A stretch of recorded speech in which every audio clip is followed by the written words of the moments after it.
Hello friends, सत श्री अकाल, नमस्ते। आज का मेरा टॉपिक है अपनी अचीवमेंट, अपने गोल को कैसे पा सकते हैं आप। उसको पाने के लिए आपको अपने हर कोशिश करनी होगी, जिसके बारे में आपको थोड़े से मैं टिप देने की कोशिश करूँगी।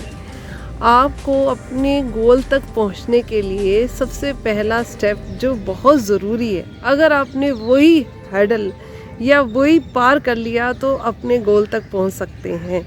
वही एक रुकावट है जो आपको अपने गोल तक पहुंचने के लिए रोक रहा है। बताऊं क्या है? वो है आपका कंफर्ट जोन, आपका आराम, आपका आलस।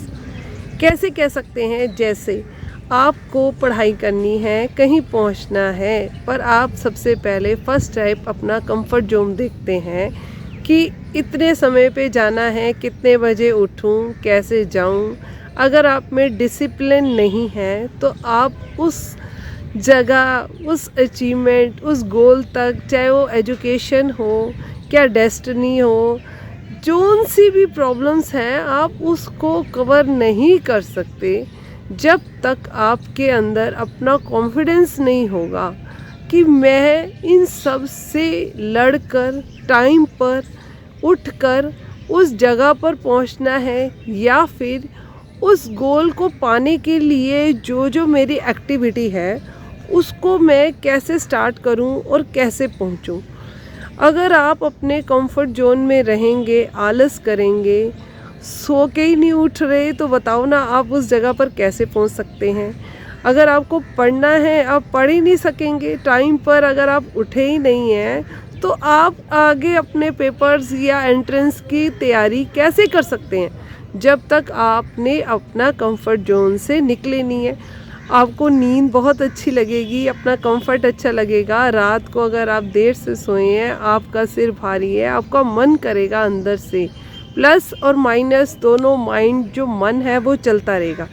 एक तरफ आपका मन करेगा कोई बात नहीं, मैं सोता रहूं, थोड़ी देर बाद उठूंगा फिर पढ़ लूँगा। वो जो 10 मिनट आपका जो आलस होगा, वो नींद के आपके 4 घंटे कैसे खा जाएगा, आपको पता भी नहीं चलेगा। जब आप उठेंगे तब आपको अंदर गिल्ट होगा कि आप वो काश 10 मिनट एक्टिव होकर उठ जाते तो बहुत कुछ ज़िंदगी में पा सकते और अपना काम टाइम पे कर सकेंगे। यही सोच में अगर आपको बदलाव लाना है कि हमें अपने कंफर्ट जोन से, अपनी जो हमने अपने आप में एक रुकावट पैदा कर रखी है कि आराम तलब ज़िंदगी से हम किसी भी गोल तक नहीं पहुंच सकते, हमें उन तकलीफ़ों का सामना करना ही पड़ेगा अगर हमने कुछ पाना है तो।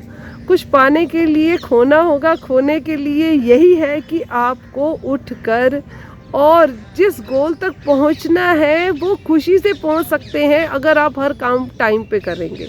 अगर आप फर्स्ट स्टेप ही उठने में, जाने में लेज़ी हो जाएंगे तो बताइए ना, बाकी के स्टेप्स को आप कैसे कवर करेंगे। ना आप टाइम पे पढ़ाई कर सकेंगे, ना आप कॉलेज टाइम पे जा सकेंगे। अगर आपने कहीं पहुंचना है, मान लीजिए आपने गुरुद्वारे जाना है, बड़े हैं, बच्चे हैं जो स्कूल जाना है, और जो जॉब करते हैं उनको जॉब पे टाइम पे जाना है। हर जगह टाइम की वैल्यू है।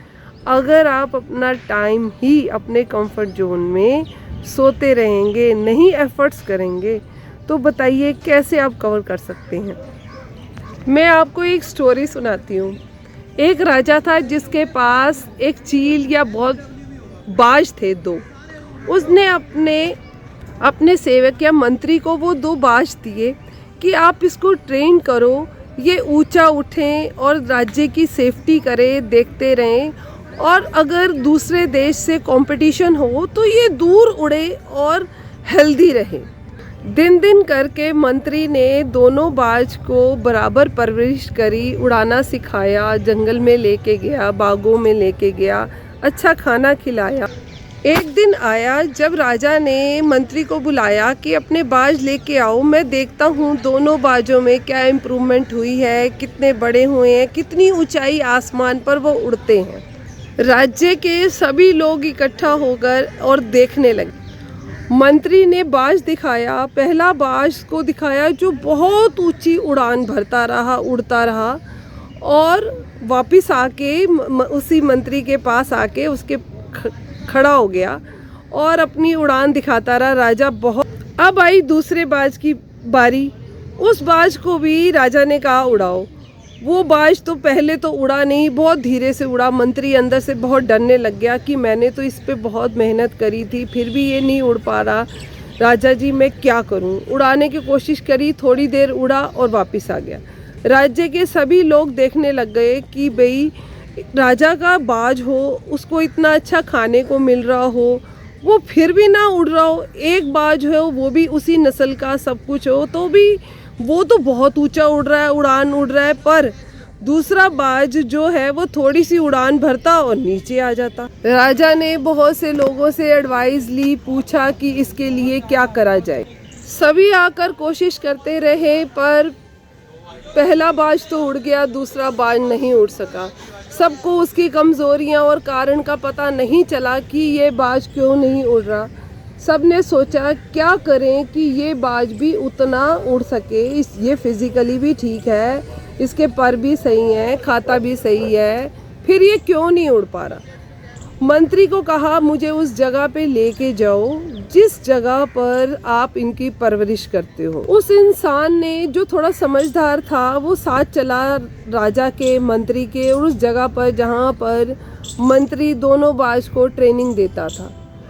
देखा उस जगह पर पहले बाज को भी लेके गया जहाँ पर उनका घोंसला था, दूसरे बाज का भी। दोनों उड़ते रहे। इतनी देर में जो पहला वाला बाज था वो तो उड़ता रहा और दूसरे पेड़ पर चला गया। पर जो वीक था बाज, ऊंची उड़ाई नहीं उड़ता था, वो थोड़ा सा उड़ता और उसी पेड़ पर आकर उसी टहनी पर बैठ जाता। फिर देखता, फिर उड़ाया तो वो उसी टहनी पर आके बैठ जाता। इससे राजा को समझ में आया और इंसान को भी कि ये जो दूसरा बाज है ये ऊपर क्यों नहीं उठ पा रहा। उसका कारण ये था कि वो ऊंचाई उड़ना ही नहीं चाहता था।